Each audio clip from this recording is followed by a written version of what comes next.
بسم اللہ الرحمن الرحیم۔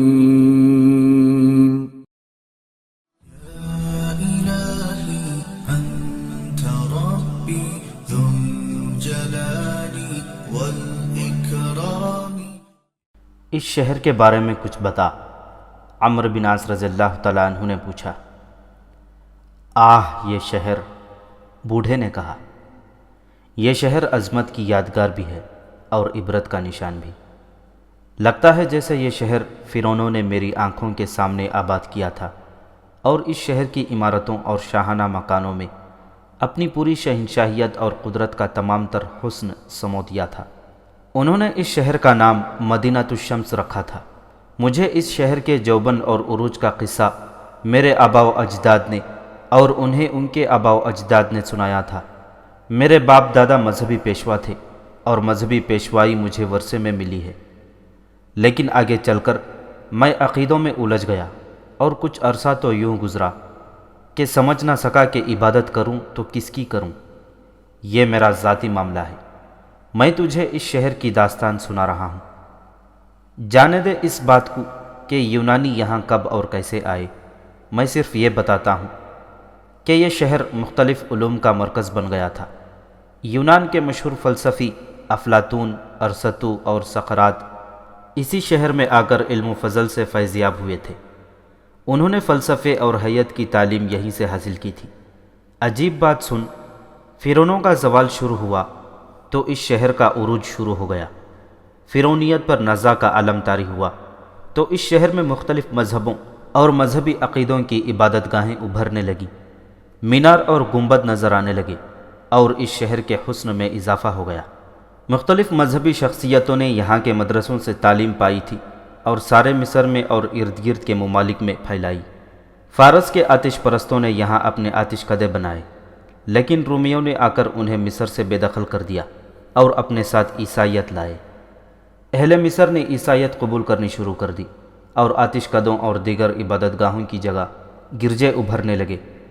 یہاں سے اس شہر کی تقدیر الٹے پاؤں چل پڑی۔ وجہ یہ ہو گئی تھی کہ یہاں جو بھی عقیدہ پھیلاؤ لوگوں نے متاثر ہو کر قبول کر لیا تھا، لیکن رومیوں نے یہاں بزور شمشیر عیسائیت پھیلائی۔ آج بھی دیکھ لے، یہ مت سمجھ کہ میں یہاں اس کھنڈر میں بیٹھا ہوں اور مجھے باہر کی کوئی خبر نہیں۔ پل پل کی خبر مجھ تک پہنچتی ہے۔ آج بھی دیکھ لے، رومی بادشاہ ہرقل نے اپنی ہی عیسائیت کا چہرہ مسخ کر ڈالا ہے اور ایسے ظلم و ستم سے اسے پھیلا رہا ہے کہ سنو تو جگر کانپ اٹھتا ہے۔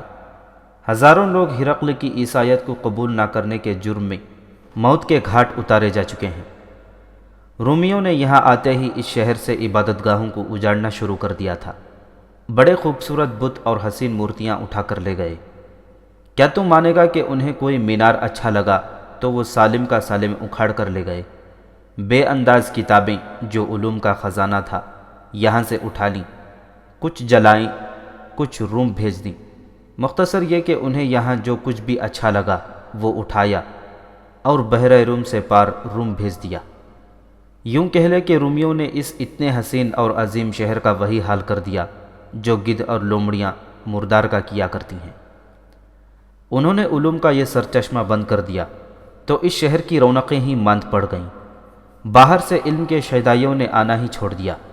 یونانیوں نے اس شہر کا نام پہلے ہیلوبولس رکھا تھا، لیکن رومیوں نے اس کا نام بدل کر عین الشمس رکھ دیا۔ اب لوگ اسے عین شمس کے کھنڈر کہتے ہیں۔ آج دیکھ اس شہر کی زنگ آلود دیواریں، جھکی ہوئی چھتیں اور دمک کے کھائے ہوئے کیواڑوں والے دروازے اس شہر کی عظمت پر آنسو بہا رہے ہیں۔ میں تجھے اس شہر کی نہیں بلکہ بادشاہوں کے عروج و زوال کی بات سنا رہا ہوں۔ اس داستان میں نے عرق نکالا ہے اور اس کے زیر اثر کبھی کا پیش گوئی کر رہا ہوں کہ ایک لشکر آ رہا ہے جو طوفان باد و باران کی طرح سب کچھ اڑا اور بہا لے جائے گا اور ایک نئی دنیا وجود میں آئے گی۔ عروج اسی کو حاصل ہوگا جو ایک ایسا عقیدہ لائے گا جو کسی انسان کی تخلیق نہیں ہوگا بلکہ اس کی تخلیق ہوگا جو انسانوں کا خالق ہے۔ تیرا لشکر طوفان باد و باران کی طرح یہاں پہنچا ہے۔ میں سب کچھ سن چکا ہوں۔ یہ بھی معلوم ہے کہ رومیوں کے مقابلے میں تیرے پاس طاقت ہے ہی نہیں، لیکن سوچ، تو نے شاید سوچا بھی ہوگا کہ تیرے ساتھ کوئی ایسی قوت ہے جو رومیوں کی جنگی قوت کو رونتی تجھے یہاں تک لے آئی ہے، لیکن ان کامیابیوں سے اس خوش فہمی میں نہ پڑ جانا کہ اب تو فتح ہی فتح ہے۔ کسی بھی قلعے کو اپنا سمجھ کر تو اپنا جھنڈا اس پر گاڑ دے گا۔ یہ مت سوچ کہ یہ قلعہ تو بس اپنے ہاتھ آیا کہ آیا، یہ بھی یاد رکھ کہ تو آیا نہیں، بھیجا گیا ہے۔ جس نے مجھے بھیجا ہے اسے ہم اللہ کہتے ہیں۔ عمرو بن عاص رضی اللہ تعالیٰ عنہ نے کہا، ہم دنیا کی جاہ و حشمت کے لیے نہیں لڑتے، ہم اللہ کی خوشنودی کے لیے اور اس کا پیغام ساری دنیا میں پہنچانے کے لیے لڑتے ہیں۔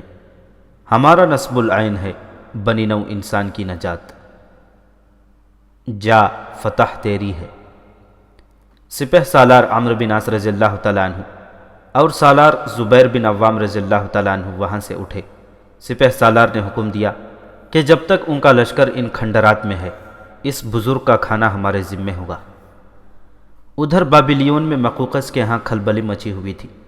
اس نے تو یہ پلان بنایا تھا کہ مسلمان اور آگے آ جائیں تو انہیں گھیرے میں لے کر ختم کر دیا جائے، لیکن اس کا یہ پلان بری طرح ناکام ہوا اور اطربون جیسا جرنیل مارا گیا۔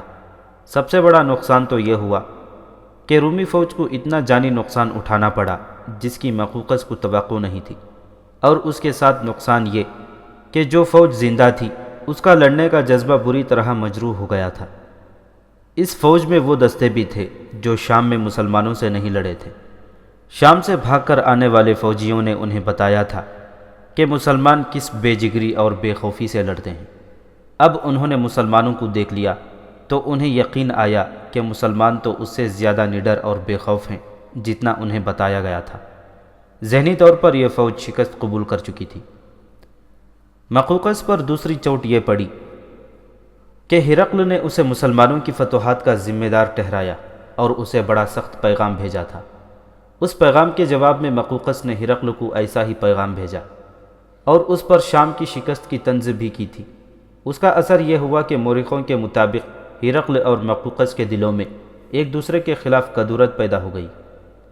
پہلے بیان ہو چکا ہے کہ مقوقس نے ہرقل کے بنائے ہوئے اسقف اعظم قیرس کے مشورے سے اپنا ایک خاص آدمی قبطی عیسائیوں کے اسقف اعظم بنیامین کی طرف اس درخواست کے ساتھ بھیجا تھا کہ بنیامین قیرس سے ملے اور مسلمانوں کی پسپائی کا کوئی بندوبست کیا جائے۔ مقوقس کا یہ آدمی بنیامین تک پہنچ گیا۔ اس نے مقوقس اور قیرس کی ہدایات کے مطابق بنیامین کو تفصیل سے سنایا کہ ہرقل نے مقوقس اور قیرس پر کیا الزام عائد کیے ہیں، اور یہ دونوں ہرقل کے خلاف ہو گئے ہیں۔ پھر اس آدمی نے بنیامین کو یقین دلایا کہ قیرس نے اسے نیک نیتی سے بلایا ہے اور ایسا کوئی خطرہ نہیں کہ اسے گرفتار کر لیا جائے گا۔ یہ بھی بتایا کہ ان کی ملاقات کی خبر ہرقل کو نہیں ملے گی، کیونکہ اس ملاقات کا واحد مقصد عیسائیت کا تحفظ اور فروغ ہے، اور مسلمانوں کا راستہ روکنا بھی مقصود ہے۔ بنیامین اصل عیسائیت پر قربان ہوا جا رہا تھا اور اصل عیسائیت کو ہی بحال رکھنا چاہتا تھا۔ اصل عیسائیت پر اس نے اپنا ایک بھائی قربان کر دیا۔ بنیامین مقوقس کے اس آدمی کے ساتھ ہی آ گیا، اور جب مسلمانوں کا لشکر دنین کی طرف بڑھ رہا تھا، بنیامین بابلیون میں قیرس اور مقوقس کے پاس پہنچ گیا۔ مقوقس اور قیرس نے اس کا استقبال بڑے ہی خلوص سے کیا اور اسے پہلا یقین یہ دلایا کہ یہ ملاقات خفیہ ہوگی، اور اگر بنیامین نے اس ملاقات کو ناکام بھی کیا تو بھی اسے بحفاظت واپس بھیج دیا جائے گا۔ بنیامین اور قیرس کی یہ ملاقات تاریخی اہمیت کی حامل ہے۔ بعض یورپی مورخوں نے لکھا ہے کہ مسلمانوں کی فتح کا باعث یہ تھا کہ قبطی عیسائی ان کے ساتھ مل گئے تھے، اور ان قبطیوں نے رومی فوج کو زمین دوز طریقوں سے بھی نقصان پہنچایا تھا۔ یہ محض بے بنیاد بات ہے۔ مصر میں مجاہدین اسلام کو اللہ کے سوا کسی کی مدد حاصل نہیں تھی۔ بنیامین جب بابلیون پہنچا تو مقوقس نے قیرس سے کہا کہ وہ دونوں الگ بیٹھ کر بات کریں اور اس میں وہ خود دخل انداز نہیں ہوگا۔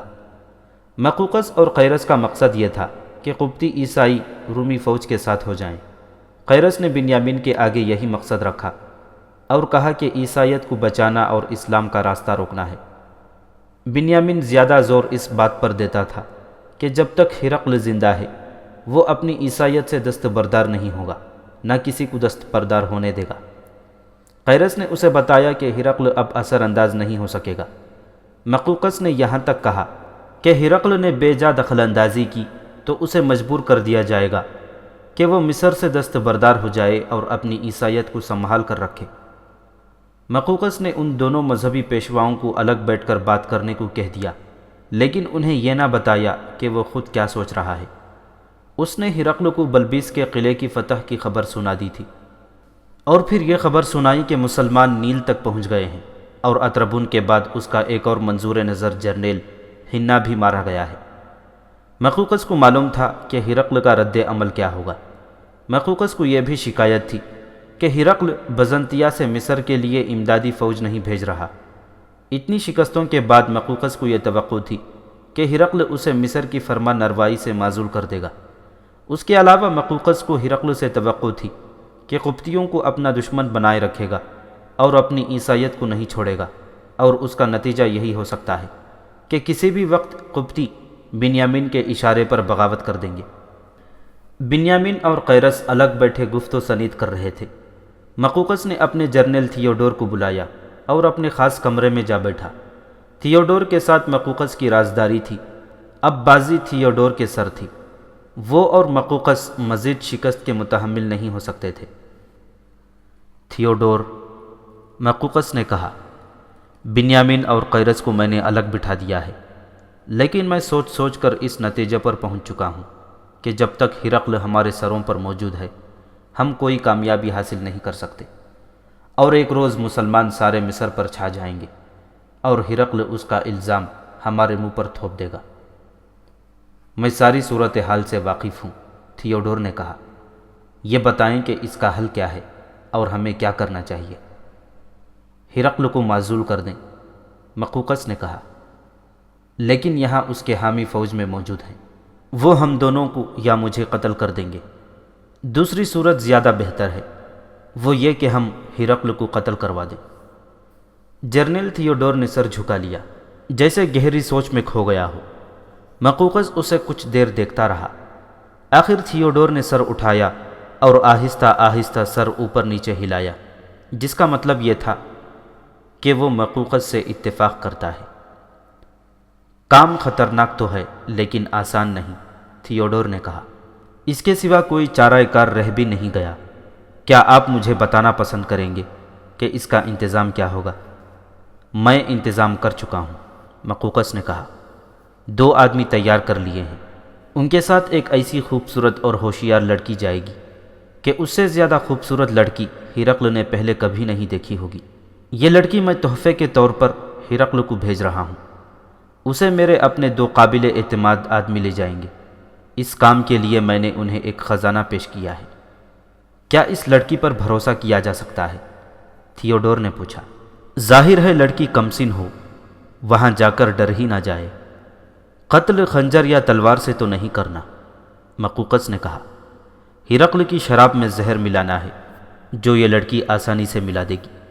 میں نے لڑکی کو اچھی طرح سمجھا دیا ہے کہ ہرقل کس طرح شراب پیتا ہے اور اس دوران کیا کرتا ہے، اور لڑکی کس طرح موقع پیدا کر کے ذرا سا زہر اس کے گلاس میں ملا دے۔ زہر اتنا تیز ہے کہ اس کے چند ذرے شراب میں پڑ گئے تو کام کر دیں گے۔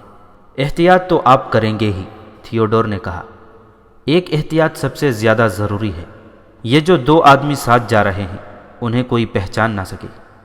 مقوقس نے اسے بتایا کہ اس نے یہ احتیاط خاص طور پر پیش نظر رکھی ہے۔ انہیں وہ نہایت معمولی قسم کے لوگوں کے لباس میں بھیج رہا تھا۔ لڑکی کو بھی کسی غریب آدمی کی بیٹی کے لباس میں بھیجنا تھا اور چہرے پر نقاب رکھنا تھا۔ مقوقس نہ جانے کب سے ہرقل کے قتل کا پلان بنا رہا تھا، اور اب اس نے عمل درآمد کا پکا فیصلہ کر لیا تھا۔ اس نے تھیوڈور کو بتایا کہ دونوں آدمیوں اور اس لڑکی کو وہ 2 بار ریہرسل کروا چکا ہے۔ تھیوڈور نے اس کی تائید ہی نہ کی بلکہ حوصلہ افزائی بھی کی۔ اس کے بعد دونوں نے بائبل پر ہاتھ رکھ کر حلف لیا کہ وہ اس راز کو راز ہی رکھیں گے اور ایک دوسرے کو دھوکہ نہیں دیں گے۔ ادھر بنیامین اور قیرس عیسائیت کے نام پر مسلمانوں کے خلاف متفق ہو گئے۔ بنیامین صرف ہرقل کی ضمانت چاہتا تھا۔ مقوقس نے اسے یقین دلایا کہ ہرقل اس اقدام کو پسند کرے گا۔ مقوقس نے یہ بھی کہا کہ ہرقل کو عیسائیت سے زیادہ اپنی سلطنت پیاری ہے، اسے مصر چاہیے، مذہب نہیں۔ قیرس تو پہلے ہی بنیامین کو یقین دلا چکا تھا۔ تھیوڈور کے سوا کسی کو معلوم نہ تھا کہ مقوقس کس بنیاد پر ہرقل کی ضمانت دے رہا ہے۔ وہ تو ہرقل کو اس دنیا سے ہی اٹھا رہا تھا۔ بنیامین یہ وعدہ کر کے رخصت ہوا کہ وہ اپنے مشیروں کو اس فیصلے سے آگاہ کر دے گا اور پھر قبطی فوج میں شامل ہو جائیں گے۔ وہ فوج میں شامل ہوں یا نہ ہوں، بغاوت نہیں کریں گے اور مسلمانوں کے ساتھ ذرا سا بھی تعاون نہیں کریں گے۔ مجاہدین اسلام کا لشکر عین شمس کے کھنڈرات میں قیام کیے ہوئے تھا۔ کمک پہنچ گئی تھی اور اب سپہ سالار عمرو بن عاص رضی اللہ تعالیٰ عنہ کو آگے بڑھنا تھا۔ وہ زیادہ دیر انتظار کرنے والے سپہ سالار نہیں تھے، لیکن لشکر میں زخمیوں کی تعداد کچھ زیادہ ہو گئی تھی۔ ان کی مرہم پٹی ہو رہی تھی اور توقع تھی کہ کچھ دنوں تک یہ لڑنے کے قابل ہو جائیں گے۔ غور و خوض کر کے یہ بھی طے کرنا تھا کہ اگلا قدم کدھر اٹھایا جائے۔ عین شمس کے کھنڈرات کا شہر ذرا بلندی پر تھا اور دفاعی لحاظ سے یہ موزون تھا۔ دشمن اچانک حملہ کر دیتا تو اس شہر کی بلندی فائدہ دے سکتی تھی۔ اس کے علاوہ وہاں پانی کثرت سے موجود تھا جس کے ختم ہونے کا امکان نہیں تھا۔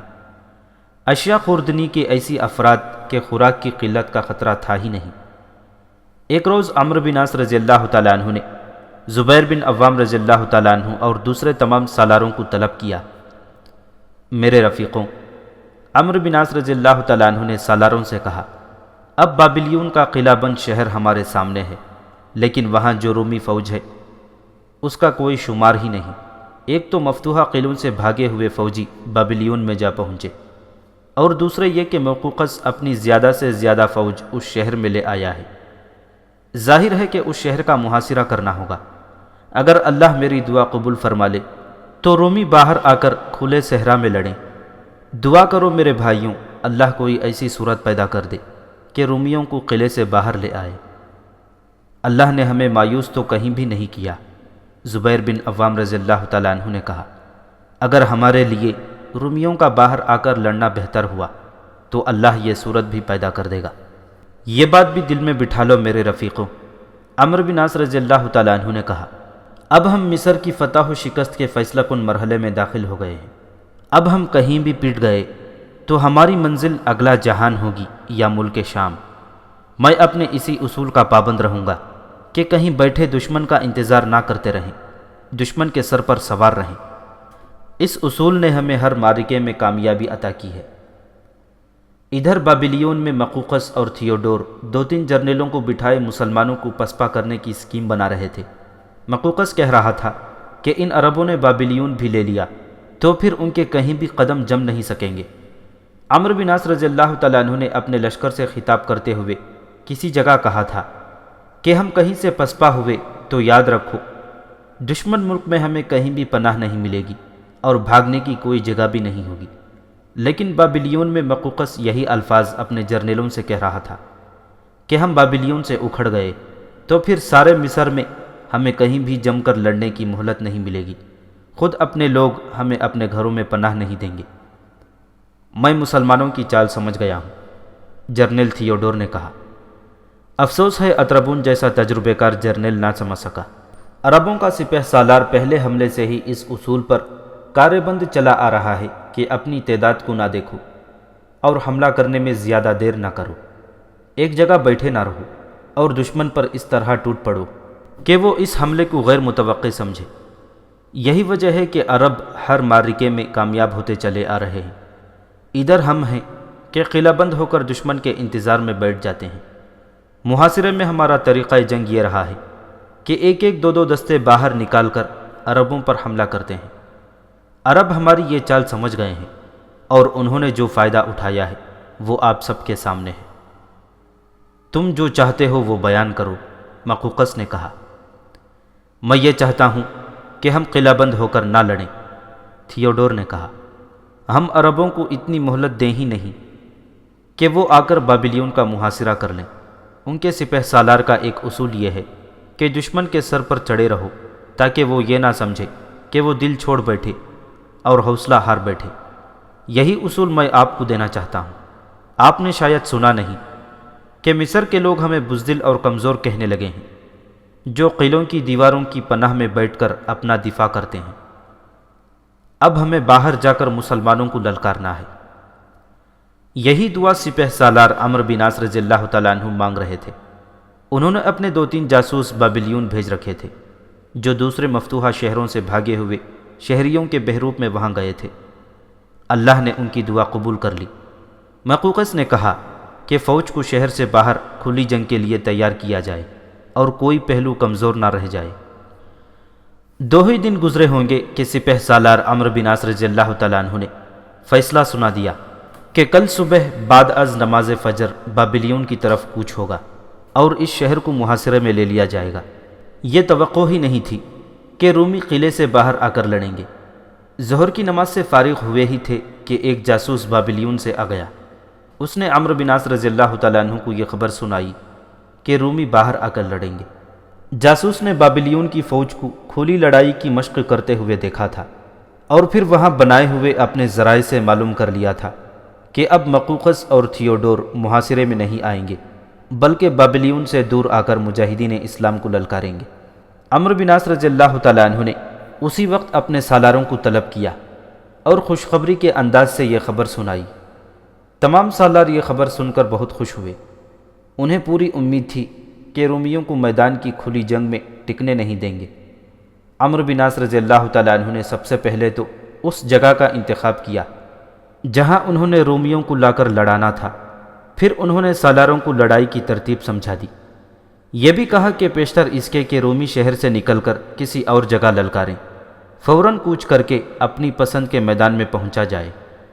رومی مجبور ہو جائیں گے کہ وہاں آئیں۔ عشاء کی نماز کے وقت بابلیون سے ایک اور جاسوس آ گیا جس نے سپہ سالار عمرو بن عاص رضی اللہ تعالیٰ عنہ کو یہ اطلاع دی کہ آج دوپہر رومی فوج شہر سے نکل آئی ہے اور اس کا رخ عین شمس کی طرف ہے۔ اس جاسوس نے رومی فوج کی تعداد بھی بتائی جو مجاہدین کی تعداد سے کئی گنا زیادہ تھی۔ عشاء کی نماز کی امامت کروا کے اٹھ کھڑے ہوئے اور مجاہدین سے یوں خطاب کیا کہ پہلی بار رومی کھلے میدان میں آ رہے ہیں اور ان کی تعداد ہم سے بہت ہی زیادہ ہے۔ تم نے کبھی تعداد کی پرواہ نہیں کی۔ کیا یہ ہمارا ایمان نہیں کہ اللہ ہمارے ساتھ ہے جس نے اتنی کم تعداد کے باوجود ہمیں نیل تک پہنچا دیا ہے؟ اسلام کے مجاہدوں، میں ایک بات پہلے کئی بار کہہ چکا ہوں، وہی بات پھر اب بھی کہوں گا۔ اگر میدان جنگ سے ہمارے قدم اکھڑ گئے تو ہم میں سے کوئی بھی زندہ واپس نہیں جا سکے گا۔ ہمارا تو نام و نشان مٹ ہی جائے گا۔ مصر میں اسلام کے لیے دروازے ہمیشہ کے لیے بند ہو جائیں گے۔ اس خطاب کے بعد عمرو بن عاص رضی اللہ تعالیٰ عنہ نے کہا کہ صبح نماز فجر کے فوراً بعد کوچ ہوگا۔ یہ تو انہوں نے رات کو ہی لشکر کو بتا دیا تھا کہ رومی فوج باہر نکل آئی ہے اور اب اس کا ارادہ کھلے میدان میں لڑنے کا ہے۔ تاریخ بتاتی ہے کہ عمرو بن عاص رضی اللہ تعالیٰ عنہ کی جنگی پالیسی اور چالیں خالد بن ولید رضی اللہ تعالیٰ عنہ کے عین مطابق تھی۔ انتہائی خوفناک خطرے مول لینے میں یہ دونوں تاریخ ساز سپہ سالار ایک جیسے تھے۔ عمرو بن عاص رضی اللہ تعالیٰ عنہ نے فوجی کی ترتیب سالاروں کو سمجھا دینے کے علاوہ ایک اقدام یہ کیا کہ 500 جانبازوں کے 2 دستے الگ کر دیے۔ ایک دستے کے قائد خارجہ بن حذافہ رضی اللہ تعالیٰ عنہ تھے اور دوسرے کے مقداد بن اسود رضی اللہ تعالیٰ عنہ تھے۔ یہ صحابی تھے اور کمک کے ساتھ ایک ایک دستے کے سالار کی حیثیت سے آئے تھے۔ عین شمس اور بابلیون کے درمیانی علاقے میں کچھ علاقہ پہاڑی تھا جس میں بڑے بڑے کشادہ غار بھی تھے۔ اس علاقے کو بنو دائل کہتے ہیں۔ ایک جانباز دستے کو بنو دائل کے غاروں کی طرف روانہ کر دیا گیا اور دوسرے کو دنین کے قریب ایک پہاڑی سلسلے میں جا کر چھپ جانے کو بھیج دیا۔ ان دونوں دستوں کو رات ہی کو روانہ کر دیا گیا تھا تاکہ دشمن کو پتہ نہ چل سکے۔ نماز فجر کے فوراً بعد باقی لشکر نے کوچ کیا۔ آج اس علاقے کو عباسیہ کہتے ہیں جہاں یہ لشکر جا پہنچا۔ اس دور میں یہ وسیع و عریض میدان ریگستان ہوا کرتا تھا۔ حسب معمول جاسوس مختلف بحروپوں میں آگے بھیج دیے گئے تھے۔ ادھر رومیوں نے اپنے جاسوس بھیج رکھے تھے جنہوں نے تھیوڈور کو جا کر اطلاع دی کہ مسلمانوں کا لشکر عباسیہ کی طرف آ رہا ہے۔ تھیوڈور یہ خبر سن کر بہت ہی خوش ہوا۔ اس نے اپنے ساتھی جرنیلوں کو بتایا کہ اسے توقع یہ تھی کہ مسلمان عین شمس کے کھنڈروں سے باہر نہیں آئیں گے اور انہیں مار بھگانے میں مشکل پیش آئے گی۔ تھیوڈور نے اپنی فوج کو وہیں روک لیا۔ سلطنت روم کے جانبازوں، تھیوڈور نے بڑی بلند اور جوشیلی آواز میں اپنی فوج سے خطاب کیا، تمہارا دشمن آج تک تمہیں بزدل اور کمزور سمجھتا رہا ہے، آج وہ تمہارے سامنے آ کر لڑنے آ رہا ہے، اس کی تعداد تمہاری تعداد کے نصف بھی نہیں، آج ثابت کر کے دکھا دو کہ بزدل کون ہے، اگر تم اس میدان سے پیچھے ہٹ گئے تو پھر اتنے زرخیز اور خزانوں سے بھرے ہوئے ملک سے محروم کر دیے جاؤ گے، سلطنت روم بحر روم کے پار سیکٹر کی جائے گی، پھر تمہاری قسمت میں مسلمانوں کی غلامی یا بحر روم میں ڈوب مرنا لکھ دیا جائے گا، آج قسم کھا لو کہ ان مٹھی بھر مسلمانوں کو کاٹ کر اس ریگستان میں پھینک دو گے۔ تاریخ میں آیا ہے کہ تمام فوج نے بلند آواز میں خدا کے نام پر قسم کھائی کہ وہ فتح حاصل کریں گے ورنہ جانے دے دیں گے۔ میدان جنگ عین شمس اور بابلیون سے دور نہ تھا، سورج جب سر پر آیا تو اس وقت دونوں طرف کی فوجیں آمنے سامنے صف آرا ہو چکی تھیں۔ عمرو بن عاص رضی اللہ تعالیٰ عنہ درمیان والے دستوں کے سامنے گھوڑے پر سوار تھے، ادھر تھیوڈور بھی اپنی درمیان والی فوج کے سامنے گھوڑے پر سوار تھا۔ عمرو بن عاص رضی اللہ تعالیٰ عنہ کے کہنے پر ان کا ایک محافظ سوار آگے بڑھا اور بلند آواز سے رومیوں سے کہا کہ حملے میں پہل تم کرو تاکہ تمہیں افسوس نہ رہے کہ عرب کے مسلمانوں نے تمہیں موقع نہیں دیا۔ عمرو بن عاص رضی اللہ تعالیٰ عنہ کے اس محافظ نے اپنا اعلان ختم ہی کیا تھا کہ تھیوڈور نے حملے کا حکم دے دیا۔ عمرو بن عاص کی پہلے دی ہوئی ہدایات کے مطابق پہلوؤں والے دستے اور زیادہ دائیں اور بائیں کو چلے گئے۔ سپہ سالار نے دیکھ لیا تھا کہ رومی ایک ہجوم کی مانند ہلہ بول رہے ہیں، یہ انہیں پہلے ہی توقع تھی، اس کے مطابق انہوں نے مجاہدین کو ہدایات دے رکھی تھی۔ جب مجاہدین کے پہلوؤں والے دستے اور زیادہ باہر کو ہو گئے تو اس کے مطابق رومی سواروں کو بھی پھیلنا پڑا۔ عمرو بن عاص یہی چاہتے تھے۔ عمرو بن عاص نے بڑھتے ہوئے رومیوں کا سامنا کیا اور اس کے ساتھ ہی انہوں نے اپنے دستوں سے کہا کہ لڑتے ہوئے آہستہ آہستہ پیچھے ہٹنا تاکہ دشمن اور آگے آ جائے۔ تاریخ میں اس لڑائی کو معرکہ عین شمس کہا گیا ہے، اور یہ بھی کہ مصر کی لڑائیوں میں یہ معرکہ سب سے زیادہ خون ریز اور تیز تھا، چونکہ وہ ایسا ریگزار تھا جس میں ریت کے ساتھ مٹی بھی تھی، اس لیے اس قدر زیادہ گرد اٹھی کہ دونوں طرفوں کے آدمی اس میں چھپ گئے اور دوست اور دشمن کی پہچان محال ہو گئی۔ مجاہدین کے جو دستے دائیں اور بائیں پھیل گئے تھے انہیں ان کے سالار دشمن کے پہلوؤں میں لے گئے اور پہلوؤں سے حملہ کیا، اس سے دشمن کے سپاہی کٹنے اور گرنے لگے، اور دوسرا فائدہ یہ ہوا کہ رومی دونوں پہلوؤں کے دباؤ سے اندر کو اکٹھے ہونے لگے، جس سے ان کے لیے پینترے بدلنے کی جگہ نہ رہی۔ ان کے گھوڑے آگے پیچھے اور دائیں بائیں سے ایک دوسرے کے ساتھ ٹکراتے تھے۔ کثیر تعداد دشمن کو ایسی ہی چال سے بے بس کیا جا سکتا تھا، وہ تو عمرو بن عاص کی جنگی فہم و فراست نے کر دیا، لیکن دشمن کی تعداد اتنی زیادہ تھی کہ وہ مجاہدین پر حاوی ہوتے نظر آنے لگے۔ تھیوڈور بڑی اچھی چالیں چل رہا تھا اور اس کے احکام بڑی تیزی سے دوسرے جرنیلوں تک پہنچ رہے تھے۔ اپنی فوج کو یوں سکڑتا اور بے بس ہوتا دیکھ کر تھیوڈور نے فوج کو پیچھے ہٹا لیا اور پھر پھیلا دیا۔ معلوم ہوتا تھا کہ رومی فوجیوں نے جو قسم کھائی تھی وہ پوری کر کے ہی رہیں گے۔ تھیوڈور نے فوج کو پیچھے ہٹا کر پھر جو حملہ کیا وہ کامیاب ہوتا نظر آ رہا تھا۔ اس نے مجاہدین کے پھیلاؤ کے مطابق اپنے دستوں کو پھیلا دیا۔ گرد و غبار میں چھپا ہوا سورج آگے چلا گیا اور مغرب کی طرف نیچے جانے لگا۔ اس وقت مجاہدین نے اپنے سالاروں کی قیادت میں پھر وہ پوزیشن حاصل کر لی کہ رومی فوجی پھر اندر کی طرف سکڑ سمٹ گئے۔ اس وقت اس فوج پر عقب سے قیامت ٹوٹ پڑی۔ یہ بنو دائل کے غاروں میں چھپا ہوا منتخب جانبازوں کا 500 کا دستہ تھا جو وہاں اشارے کا منتظر تھا۔ سپہ سالار نے ان کی طرف قاصد دوڑا دیا اور اس دستے کے سالار نے پیغام ملتے ہی عقب سے رومیوں پر حملہ کر دیا۔ رومی یہ سمجھے کہ یہ مسلمانوں کا کوئی اور لشکر ہے جو عقب سے آ گیا ہے۔ رومی فوجیوں پر جو دہشت طاری تھی اور جسے تھیوڈور کے خطاب نے اور قسم نے دبا لیا تھا وہ پھر ابھر آئی اور فوجیوں کے دلوں کو گرفت میں لے لیا۔ رومی فوج بوکھلا اٹھے اور ہجوم کی صورت میں لڑائی سے نکل کر دنین کی طرف بھاگنے لگے۔ رومی صفوں میں انتشار پیدا ہو گیا اور ان کی ترتیب ٹوٹ گئی۔ وہ ڈری ہوئی بھیڑوں کی طرح دنین کی طرف نکلے۔ جو ہی وہ پہاڑی کے قریب سے گزرے تو اس پہاڑی کے غاروں میں سے جانباز مجاہدین کا دوسرا 500 کا دستہ نکلا اور ان رومیوں پر ٹوٹ پڑا۔ تقریباً تمام مورخوں نے لکھا ہے کہ اب رومیوں کو یقین ہو گیا کہ مسلمانوں کا ایک نہیں بلکہ 3 لشکر ہیں۔ رومیوں کی کوئی ترتیب رہی نہیں تھی اور وہ جرنیلوں کے قابو سے نکل گئے تھے۔ وہ ایسے خوفزدہ ہوئے کہ اپنے دفاع میں بھی نہ لڑے، وہ صرف پسپا ہونے اور زندہ نکل جانے کی کوشش میں تھے۔ جانباز مجاہدین نے ان کا ایسا قتل عام کیا کہ شاید ہی کوئی رومی زندہ نکلا ہوگا۔ یہ خالد بن ولید رضی اللہ تعالیٰ عنہ کی ایک خصوصی چال تھی جس سے وہ اس رومی فوج سے زیادہ تعداد کی فوج کو بھی بے بس کر کے ختم کر دیا کرتے تھے۔ بھاگنے والے بہت سے فوجی واپس قلعہ بابلیون میں جا پناہ گزین ہوئے، لیکن بابلیون کے اندر جو فوج تھی اس نے بھاگ کر آنے والوں کو دیکھا، پھر سنا کہ مجاہدین نے کس طرح رومی فوجیوں کو کاٹا ہے، تو وہ قلعہ بابلیون سے بھاگ اٹھے۔ دریائے نیل کے کنارے بے شمار کشتیاں فوج کے استعمال کے لیے بندی رہتی تھیں۔ بھگوڑے فوجی ان کشتیوں پر جا چڑھے اور ملاحوں کو ڈرا کر کشتیاں کھلوا لیں اور دریا پار کر گئے۔ مقوقس بابلیون میں تھا، وہ اپنی فوج کا یہ حشر دیکھ رہا تھا، لیکن اس کی بے بسی اور قسم پرسی کا یہ عالم کہ اس نفسا نفسی اور کھلبلی پر قابو نہیں پا سکتا تھا۔ اگر وہ فوجیوں کو اس ذہنی کیفیت میں انہیں روکتا تو وہ فوجیوں کے ہاتھوں قتل بھی ہو سکتا تھا۔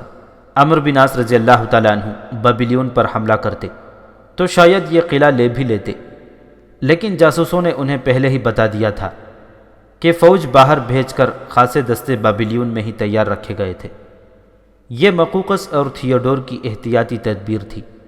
انہیں احساس تھا کہ ان کی فوج پسپا بھی ہو سکتی ہے، اس صورت میں مسلمانوں کا بابلیون پر حملہ متوقع ہو سکتا تھا، اس لیے انہوں نے بابلیون میں اچھی خاصی فوج دفاع میں رکھی ہوئی تھی۔ عمرو بن عاص رضی اللہ تعالیٰ عنہ نے بہتر سمجھا کہ بابلیون پر طاقت صرف کرنے کے بجائے باہر جو رومی فوج خوف زدگی کے عالم میں بھاگتی اور پناہیں ڈھونڈتی پھر رہی ہے اسے ختم کر لیا جائے۔ کئی ایک مورخوں نے لکھا ہے کہ متعدد فوجی افسر سکندریہ کو بھاگ گئے تھے۔ رومی فوج جو مسلمانوں کے ہاتھوں کٹ مری تھی اس کی تعداد کسی بھی مورخ نے نہیں لکھی، صرف یہ لکھا ہے کہ جانی نقصان کا کوئی شمار نہ تھا۔ مجاہدین اسلام نے 1-2 اور قلعے بغیر لڑے لے لیے، لیکن ان کی اصل فتح یہ تھی کہ رومیوں کی تمام تر فوج پر مجاہدین کی دہشت طاری ہو گئی اور اب یہ فوج کچھ عرصے کے لیے لڑنے کے قابل نہیں رہی تھی۔ اب تو ہرقل نے مقوقس کو بخشا ہی نہیں تھا۔ شہروں اور قلعوں کی بات الگ تھی، مسلمانوں نے اب جو فتح حاصل کی تھی اس سے انہیں نیل کے دونوں کناروں کا قبضہ مل گیا تھا۔ مقوقس نے تو ہرقل کو یقین دلا رکھا تھا کہ وہ عرب کے ان بدوؤں کو نیل تک پہنچنے ہی نہیں دے گا۔ معرکہ عین شمس سے رومی فوج جس طرح تتر بتر ہو کر بھاگی اس سے فیوم کا تمام علاقہ خالی رہ گیا۔ عمرو بن عاص رضی اللہ تعالیٰ عنہ نے آگے بڑھ کر اس تمام علاقے پر قبضہ کر لیا۔ فیوم کا ذکر پچھلے باب میں آ چکا ہے۔ یہ علاقہ اس قدر وسیع و عریض تھا کہ اسے مصر کے ایک صوبے کی حیثیت حاصل تھی۔ عمرو بن عاص رضی اللہ تعالیٰ عنہ کے حکم سے اس صوبے کے بڑے شہروں میں مسلمانوں کے عمال پہنچ گئے اور انہوں نے ان لوگوں سے وہ ٹیکس وصول کرنے شروع کر دیے جو ان پر عائد تھے۔ تاریخوں میں آیا ہے کہ لوگوں پر بھی مسلمانوں کا ایسا روب بڑھ گیا تھا کہ انہوں نے بلا چون چرا ٹیکس ادا کرنے شروع کر دیے۔ تاریخ میں یہ بھی آیا ہے کہ لوگوں میں یہ بات مشہور ہو گئی تھی کہ فاتح مسلمان رومی فوج کے افسروں اور دیگر حاکموں کو پکڑ کر زنجیروں میں باندھ دیتے اور پھر اپنے سپہ سالار کے سامنے لے جاتے ہیں اور سپہ سالار انہیں سزا دیتا ہے۔ اس صوبے میں جو مسلمان عمال حاکم مقرر کیے گئے انہیں عمرو بن عاص رضی اللہ تعالیٰ عنہ نے بڑی سختی سے حکم دیا تھا کہ لوگوں کی حیثیت دیکھ کر اس کے مطابق ٹیکس وصول کریں اور کسی کو کسی قسم کی شکایت کا موقع نہ ملے۔ ہرقل تک اس شکست کی خبر پہنچانا مقوقس کا فرض تھا اور مقوقس کو معلوم تھا کہ ہرقل کا رد عمل بڑا ہی شدید ہوگا۔ یہ تو مقوقس دیکھ چکا تھا کہ ہرقل اپنی شام کی شکست اور وہاں سے پسپائی پر پردہ ڈالنے کے لیے تمام تر الزام مقوقس کے منہ پر تھوپ رہا ہے۔ مقوقس نے ہرقل کے نام پیغام لکھوایا اور ایک قاصد کو دے کر بزنطیہ کو روانہ کر دیا۔ مقوقس کو اب ہرقل کا کوئی ڈر نہیں تھا۔ اس نے ہرقل کے قتل کا بڑا پکا انتظام کر دیا تھا۔ اسے امید تھی کہ اس پیغام سے پہلے ہرقل اس دنیا سے رخصت ہو چکا ہوگا۔ اس کے تیار کیے ہوئے 2 آدمی لڑکی کو ساتھ لے کر روانہ ہو گئے تھے۔ یہ 2 آدمی لڑکی کو ساتھ لیے سکندریہ پہنچے۔ انہیں بحری جہاز وہیں سے مل سکتا تھا۔ انہوں نے معمولی سے آدمیوں جیسے کپڑے پہن رکھے تھے اور لڑکی کو غریبانہ اور میلا سا لباس پہنایا گیا۔ اس کا سر اور چہرہ اس طرح ڈھکا ہوا تھا کہ صرف آنکھیں نظر آتی تھیں۔ سکندریہ پہنچے تو پتہ چلا کہ بحری جہاز 2 دنوں بعد روانہ ہو رہا ہے۔ وہ ایک سرائے میں رک گئے۔ یہ سرائے بندرگاہ کے بالکل قریب تھی اور یہاں عام طور پر وہی لوگ ٹھہرا کرتے تھے جنہیں بحری جہاز کی روانگی کا انتظار ہوتا تھا۔ جب ایک جہاز تیار ہو جاتا تھا، بحری جہاز کا کپتان خود یا اس کا کوئی آدمی سرائے میں آ کر اعلان کرتا کہ جہاز کل فلاں وقت روانہ ہو رہا ہے۔ جہازوں کے کپتان اور عملے کے آدمی اسی سرائے میں آ کر کھانا کھایا کرتے تھے۔ بزنطیہ کی طرف والے بحر روم کے ساحل تک جانے والا بحری جہاز تیار ہو رہا تھا۔ ایک دن پہلے اس جہاز کا کپتان سرائے میں آیا۔ وہ دیکھنے آیا تھا کہ یہاں کتنے مسافر ہیں۔ مسافروں کو پتہ چلا کہ جہاز کا کپتان آیا ہے تو باہر نکل آئے۔ اتفاق سے کپتان نے اس لڑکی کو دیکھ لیا۔ معلوم نہیں اس نے لڑکی کو کیسے اور کہاں دیکھا۔ اس وقت لڑکی کے چہرے پر نقاب نہیں تھا۔ کپتان لڑکی کی خوبصورتی دیکھ کر حیران رہ گیا۔ اسے پتہ چلا کہ یہ لڑکی بھی جا رہی ہے۔ اس زمانے میں جہازوں کے کپتان جہازوں میں اپنے آپ کو بادشاہ سمجھا کرتے تھے اور عموماً یہ لوگ بڑے ہی بدکار بلکہ مجرمانہ ذہنیت کے ہوتے تھے۔ اس کپتان نے اس لڑکی پر بری نظر رکھ لی۔ کپتان چلا گیا تو کچھ دیر بعد اس جہاز کا ایک اور آدمی سرائے میں آیا اور جانے والے مسافروں میں گھومنے پھرنے لگا۔ وہ ان 2 آدمیوں سے ملا جو لڑکی کو لے جا رہے تھے۔ ان کے پاس وہ ویسے ہی رک گیا تھا اور اس طرح باتیں کی جیسے یہ ملاقات ویسے ہی ہو گئی ہو، لیکن وہ کپتان کا بھیجا ہوا آدمی تھا اور یہ اہتمام اس لڑکی کو پھانسنے کے لیے تھا۔ جہاز کے اس آدمی نے ان دونوں سے پوچھا کہ ان کے ساتھ یہ کون لڑکی ہے اور کیوں آئی ہے۔ انہوں نے بتایا کہ یہ ان کے ساتھ جہاز میں جائے گی۔ جہاز کے آدمی نے کہا کہ اس عمر کی لڑکی جہاز میں نہیں جا سکتی، یا یہ کہ وہ اس جہاز میں نہیں جا سکتی، کسی اور جہاز میں جا سکتی ہے، لیکن اگلا جہاز 1 مہینے سے زیادہ دنوں بعد جائے گا۔ یہ سن کر دونوں آدمی پریشان ہو گئے۔ انہیں تو بہت جلدی جانا تھا۔ انہیں اس سے کوئی دلچسپی نہیں تھی کہ وہ فرما نروائے مصر مقوقس کے حکم کی تعمیل کر رہے ہیں، نہ ہی انہیں ہرقل کے ساتھ دشمنی تھی کہ اسے قتل کرنا ہی تھا، بلکہ ان کی دلچسپی اس کثیر رقم اور بیش بہا انعام میں تھی جو مقوقس نے انہیں پیش کیا تھا۔ وہ اتنا لمبا انتظار نہیں کر سکتے تھے، کرنا چاہتے ہی نہیں تھے۔ انہیں خدشہ نظر آتا تھا کہ دیر ہو گئی تو مقوقس اپنا یہ ارادہ بدل سکتا ہے۔ انہوں نے جہاز کے اس آدمی کو رشوت پیش کی اور کہا کہ کسی طرح وہ اس لڑکی کو جہاز میں لے چلے۔